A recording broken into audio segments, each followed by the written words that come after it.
India ഭരിക്കുന്നത് UPA സർക്കാരായിക്കോട്ടെ NDA സർക്കാരായിക്കോട്ടെ എപ്പോഴും ഒരു വലിയ വിലാപം കേൾക്കാം. അതായത് നോർത്ത് ഇന്ത്യൻ സംസ്ഥാനങ്ങൾക്ക് വാരിക്കോരി ആനുകൂല്യങ്ങൾ നൽകുന്നു, ദക്ഷിണേന്ത്യൻ സംസ്ഥാനങ്ങളെ പൂർണ്ണമായിട്ടും അവഗണിക്കുന്നു. അതായത് കേരളവും തമിഴ്നാടും കർണാടകയും ആന്ധ്രയും ഒക്കെ ഉൾപ്പെടുന്ന സംസ്ഥാനങ്ങൾ വികസനത്തിലേക്ക് വരാത്തതിൻ്റെ കാരണം ഈ വരുന്ന NDA സർക്കാരും UPA സർക്കാരും ഒക്കെ അവഗണിക്കുന്ന. അപ്പം നമുക്ക് കേൾക്കുമ്പോൾ അതിൽ കുറച്ചൊക്കെ സത്യമുണ്ടെന്ന് തോന്നും. പക്ഷേ ഈ നോർത്തിലേക്ക് പോയി കഴിഞ്ഞാൽ കേരളത്തിൻ്റെയൊക്കെ എത്രയോ വലിപ്പമുള്ള സംസ്ഥാനങ്ങളാണ്. ഈ സംസ്ഥാനങ്ങളിൽ തന്നെ എത്രയോ പേര് പട്ടിണി പാവങ്ങളാണ്. എന്തുകൊണ്ടാണ് അവിടെ നിന്ന് ഇതര സംസ്ഥാനക്കാർ തൊഴിൽ തേടി കേരളത്തിലേക്കും തമിഴ്നാട്ടിലേക്കും കർണാടകത്തിലേക്കും ഒക്കെ വരുന്നത്? അതുമാത്രമല്ല, ഈ ഭരണകർത്താക്കളുണ്ടല്ലോ, ഭരണകർത്താക്കളുടെ സമ്പത്തും അവിടുത്തെ സാധാരണ ജനങ്ങളുടെ സമ്പത്തും തമ്മിലൊന്ന് താരതമ്യം ചെയ്ത് നോക്കിയാൽ നമ്മൾ ഞെട്ടുന്ന ചില കണക്കുകൾ കാണാം. കേരളത്തിലാണോ അല്ലെങ്കിൽ കേരളം ഉൾപ്പെടുന്ന ദക്ഷിണേന്ത്യൻ സംസ്ഥാനങ്ങളിലാണോ അതോ നോർത്ത് ഇന്ത്യൻ സംസ്ഥാനങ്ങളിലെ ഭരണാധികാരികളാണോ കൂടുതൽ സമ്പന്നന്മാർ? തീർച്ചയായിട്ടും നല്ലൊരു ചോദ്യമാണ്. ഈ ഒരു നാടിന്റെ പുരോഗതിയുടെ അടിസ്ഥാനം സാമ്പത്തികമായ പുരോഗതിയാണ് ഏറ്റവും പ്രധാനപ്പെട്ടത്. ഇനി ഒരു ജനതയുടെ പുരോഗതിയുടെ അടിസ്ഥാനം ആ നാട്ടിലെ ജനപ്രതിനിധികളുടെ പുരോഗതിയുമാണ്. അങ്ങനെയാവുമ്പോൾ ഒരു കണക്കെടുപ്പ്, ശരിക്കും പറഞ്ഞാൽ ഒരു സർവേ നടത്തിയത് ഈയിടെ ടൈംസ് ഓഫ് ഇന്ത്യ നടത്തിയത് ഇന്നലെ, അവർ കണ്ടെത്തിയ ഞെട്ടിക്കുന്നൊരു കാര്യം, ഇന്ത്യയിലെ മൊത്തം മുഖ്യമന്ത്രിമാരെ എടുത്തു. ഇന്ത്യയിൽ 28 സംസ്ഥാനങ്ങളും 8 യൂണിയൻ ടെറിട്ടറി ഉണ്ട്, കേന്ദ്രഭരണ പ്രദേശം. ഈ 28 36 ഭരണത്തലവന്മാരുടെ സമ്പത്ത് എത്രയാണ്? ആ സമ്പത്തിന് ഇപ്പോൾ നമുക്ക് റിലയബിളായി വിശ്വസിക്കാവുന്ന ഒരു കണക്ക് ഏതാ? ഏറ്റവും ഒടുവിൽ നടന്ന തെരഞ്ഞെടുപ്പിൽ അവർ തെരഞ്ഞെടുപ്പ് കമ്മീഷന് കൊടുത്ത മെമ്മോറാണ്ടത്തിൽ അല്ലെങ്കിൽ അഫിഡവിറ്റിൽ കൊടുത്ത കണക്ക്, എൻ്റെ സമ്പത്ത് ഇത്രയാണ്, സത്യസന്ധമായിട്ട് കൊടുക്കണമല്ലോ, വല്ല കണക്കും പരാതി വന്നാൽ അവരുടെ ഇലക്ഷൻ തള്ളിപ്പോവും. അപ്പം അങ്ങനെ 36 ഭരണത്തലവന്മാർ കൊടുത്ത കണക്ക് വെച്ച് നോക്കുമ്പോൾ ഞെട്ടിക്കുന്ന ഒരു വിവരം അവർ പുറത്തു കൊണ്ടുവന്നിരിക്കുന്നത് എന്താണെന്ന് വെച്ചാൽ, പുരോഗതിയുടെ മാനദണ്ഡം സമ്പത്താണെങ്കിൽ ഇന്ത്യയിലെ 36 മുഖ്യമന്ത്രിമാരിൽ സമ്പത്തിന്റെ മൊത്തം സമ്പത്തിന്റെ മഹാഭൂരിപക്ഷവും ദക്ഷിണേന്ത്യൻ സംസ്ഥാനങ്ങളിലെ മുഖ്യമന്ത്രിമാരാണ്. എന്ന് പറഞ്ഞാൽ, കൃത്യമായിട്ട് കണക്ക് പറഞ്ഞാൽ 36 സംസ്ഥാനങ്ങളിലെ മുഖ്യമന്ത്രിമാർക്കും കൂടി 28 സംസ്ഥാനവും 8 യൂണിയൻ ടെറിട്ടറി എന്നുവെച്ചാൽ ഭരണത്തലവന്മാർ എന്നുവെച്ചാൽ ഇന്ത്യയിലെ മൊത്തം പ്രാദേശിക ഭരണകൂടങ്ങൾ 36. ഈ 36 എണ്ണത്തിന്റെയും മൊത്തം സമ്പത്ത് ഏറ്റവും ഒടുവിൽ അവർ കൊടുത്ത കണക്ക് പ്രകാരമുള്ള സമ്പത്ത്, ആ സമ്പത്തിന്റെ 85% ഈ അവസാനത്തെ ഈ പറയുന്ന സൗത്ത് ഇന്ത്യ ഉണ്ടല്ലോ, ദക്ഷിണേന്ത്യ, തെക്കേ ഇന്ത്യ എന്നൊക്കെ പറയുന്ന ഈ 6 സംസ്ഥാനങ്ങളിലെ മുഖ്യമന്ത്രിമാരുടെ മാത്രം സമ്പത്ത് കൂട്ടിയാൽ മൊത്തം ഇന്ത്യയുടെ മുഖ്യമന്ത്രിമാരുടെ സമ്പത്തിന്റെ 85% വരുന്നു. കണക്ക് പറയുന്നുണ്ട്. കണക്ക് ഇങ്ങനെയാണ്: ഇന്ത്യയിലെ 36 സംസ്ഥാന ഭരണത്തലവന്മാരുടെ, പ്രാദേശിക ഭരണത്തലവന്മാരുടെ മൊത്തം സമ്പത്ത് ടൈംസ് ഓഫ് ഇന്ത്യ കണക്ക് രേഖപ്പെടുത്തി. അത് ആർക്കും കിട്ടും കേട്ടോ, നമ്മൾ മെനക്കെടാത്തോണ്ടാ. ഈ ടൈംസ് ഓഫ് ഇന്ത്യ ലേഖകന്മാർ ഇതൊന്ന് കൺസോളിഡേറ്റ് ചെയ്യാൻ തയ്യാറായിരുന്നുള്ളൂ. നമുക്കും കിട്ടും, ഇലക്ഷൻ കമ്മീഷന്റെ സൈറ്റിൽ കിട്ടും ഈ കണക്ക്. മൊത്തം കണക്ക് നോക്കുമ്പോൾ ഇന്ത്യയിലെ ഭരണത്തലവന്മാരുടെ ഇപ്പോഴത്തെ മൊത്തം സമ്പത്ത് 3613 കോടിയാണ്. മൊത്തം 3613. ആർക്ക്? 36 ഭരണത്തലവന്മാർക്ക്. ഇതിൽ തെക്കേ ഇന്ത്യയിലുള്ള 6 സംസ്ഥാനങ്ങൾ, ഈ 6 സംസ്ഥാനങ്ങൾ ആരൊക്കെ എടുത്തോളൂ? ഒന്ന് നമ്മുടെ കേരളം, തൊട്ടടുത്ത തമിഴ്നാട്, അതിൻ്റെ അപ്പുറത്ത് കർണാടക, അതിനിടയിലൊരു പോണ്ടിച്ചേരി, 4, പിന്നെ തെലുങ്കാനയും ആന്ധ്രാപ്രദേശും എന്ന് പറഞ്ഞാൽ സൗത്ത് ഇന്ത്യൻ സംസ്ഥാനങ്ങൾ 6 എണ്ണം. ഈ 6 സംസ്ഥാന മുഖ്യമന്ത്രിമാരുടെ സമ്പത്ത് മാത്രം കൂട്ടിയാൽ 3055 കോടിയുണ്ട്. മൊത്തം 3613 3055 കോടി നമ്മുടെ കയ്യിലാണ്. ഒരു കാര്യം വളരെ സിമ്പിളാണ്. ഇതിൽ കൂട്ടത്തിൽ ആരൊക്കെ ഈ മുഖ്യമന്ത്രിമാർ നമുക്ക് സിമ്പിളാണല്ലോ, ഓർമ്മയുണ്ടല്ലോ. കേരള മുഖ്യമന്ത്രി VD സതീശനാണ്. ഈ കൂട്ടത്തിൽ സാധു അദ്ദേഹമാണ് കേട്ടോ. അദ്ദേഹത്തിന് മൊത്തമുള്ള വരുമാനം, അദ്ദേഹം കൊടുത്ത കണക്കനുസരിച്ച് അദ്ദേഹത്തിന് മൊത്തം വരുമാനം 6 കോടിയാണ്. 6 കോടി. ഈ കൂട്ടത്തിലെ സാധു അദ്ദേഹമാണ്. ഈ 6ൽ പാവം 6 കോടി അസറ്റുള്ള, സ്വന്തം ആസ്തി 6 കോടിക്കുള്ള VD സതീശനാണ് ഏറ്റവും പാവം. 2, അതേ സമയത്ത് എന്നാൽ ഇതിൽ ഏറ്റവും വമ്പനാരായി കാര്യത്തു തമിഴ്നാട്ടിലെ ആരാണ്?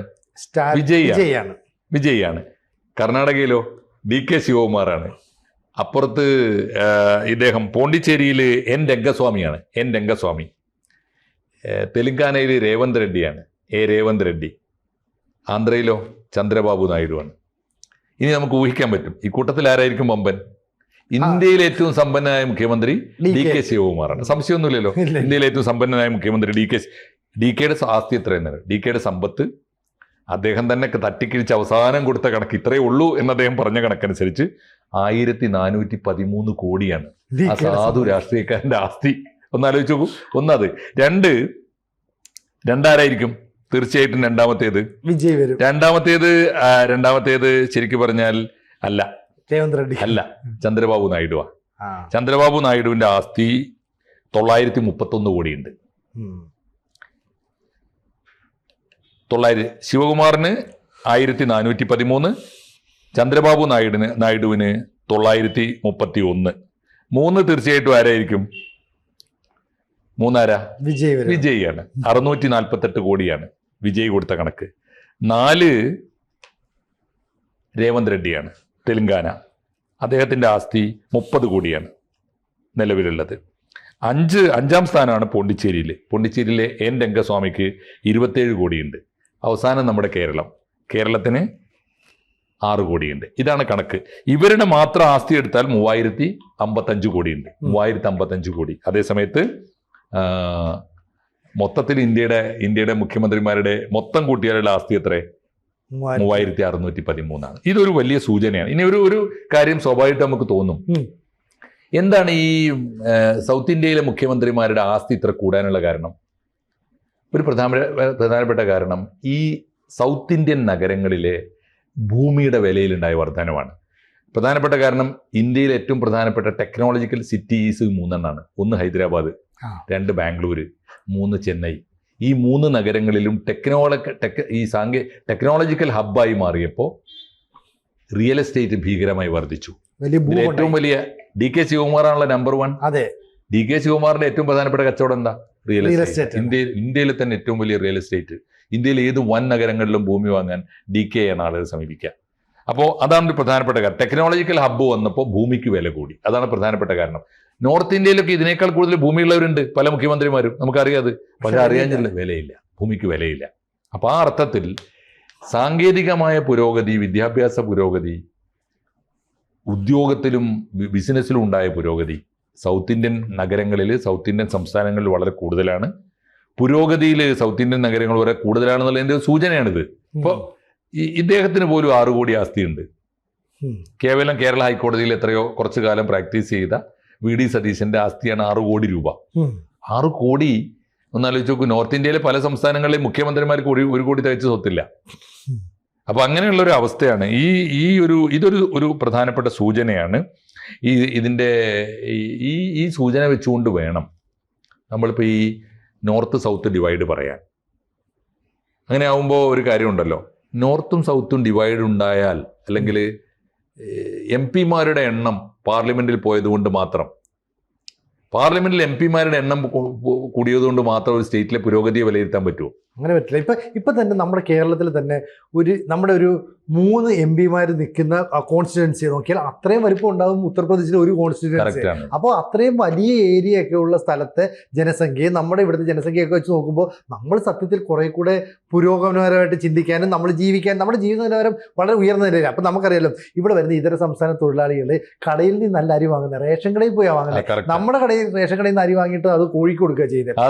അത് പക്ഷേ റേഷൻ കടയിലെ അരി മോശമായിട്ടല്ല, നമ്മൾ പലർക്കും വീട്ടിൽ അത് വെച്ച് കഴിക്കാൻ ഇഷ്ടമുള്ളവരുണ്ട്. പക്ഷേ അങ്ങനെയല്ല. സാമ്പത്തികമായിട്ട് അവരെന്തിനാണ് തൊഴിൽ തേടി ഇവിടെ വരുന്നത്? ഒരു ദിവസം അവർ കൂലി ചെയ്താൽ അവരുടെ നാട്ടിൽ 300-400 കിട്ടുന്നുണ്ടെങ്കിൽ ഇവിടെ 1000-ന് മുകളിലാണ് ശമ്പളം. അങ്ങനെ 1000-ന് മുകളിൽ ശമ്പളം കിട്ടുന്ന അവരൊരു ഞായറാഴ്ച പോലും അവധി എടുക്കുന്നില്ല.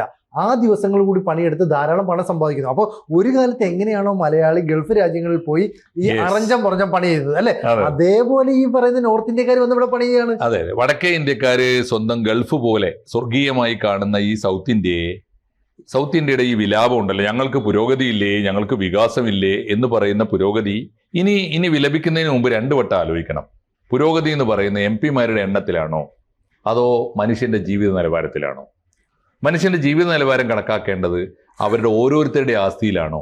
അത് മുഖ്യമന്ത്രിമാർക്ക് മാത്രമല്ല ഈ ആസ്തി കൂടിയത്. മുഖ്യമന്ത്രിമാരെക്കാൾ ആസ്തികൾ എത്ര പേര് ഈ നാട്ടിലുണ്ട് എന്ന് പറഞ്ഞാൽ, ഒരു 10 സെന്റ് ഉള്ളവന് പോലും നോർത്ത് ഇന്ത്യയിൽ കണക്കാക്കിയ വിലയല്ല ഇവിടെ ഉള്ളത്. 10 സെന്റിന്റെ വില പോലും വളരെ കൂടുതലാണ്. അപ്പോൾ ആ അർത്ഥത്തിൽ വികസനത്തെ ഒരു പുതിയ കാഴ്ചപ്പാടോടുകൂടി കാണാനും വടക്കും തെക്കും തമ്മിലുള്ള ഈ സ്പർദ്ധ വളർത്തിയിട്ട് ഇന്ത്യയെ മാനസികമായി വിഭജിക്കാനും നടത്തുന്ന ഒരു ശ്രമം ഉണ്ടല്ലോ, ആ ശ്രമം അപലപനീയമാണ്, അപലപിക്കപ്പെടേണ്ട. കണക്കുകൾ അതിനുവേണ്ടി പ്രതിരോധിക്കുന്നുണ്ട്, കണക്കുകൾ സംസാരിക്കുന്നുണ്ട്. അപ്പൊ ശരിക്കും പറയാം, ഇന്ത്യയെ നിയന്ത്രിക്കാനും മാത്രമുള്ള കോടികൾ ഇട്ടാണ് ഈ പറയുന്ന വടക്കേ ഇന്ത്യക്കാരെ പോലും ഞെട്ടിച്ചുകൊണ്ട് ദക്ഷിണേന്ത്യ കളിക്കുന്നുണ്ട്. ഭരിക്കാനുള്ള ശേഷിയുണ്ട്, ഇന്ത്യയെ ഭരിക്കാനുള്ള സാമ്പത്തിക ശേഷി സൗത്തിനുണ്ട്. പിന്നെ ആരെ പേടിക്കാൻ? എന്ത് ഈ വിലാപത്തിൽ അർത്ഥമുള്ള? അത് വെറും രാഷ്ട്രീയമായ ഗിമ്മിക്കല്ല ഈ പറഞ്ഞുകൊണ്ടിരിക്കുന്നത്. അതെല്ലാവർക്കും ബോധ്യം വരട്ടെ. ഓക്കെ. കൂടുതൽ വാർത്തകളും വിശേഷങ്ങളും നിങ്ങളിലേക്ക് എത്താൻ ABC മലയാളം സബ്സ്ക്രൈബ് ചെയ്യുക, ബെൽബട്ടനും അമർത്തുക.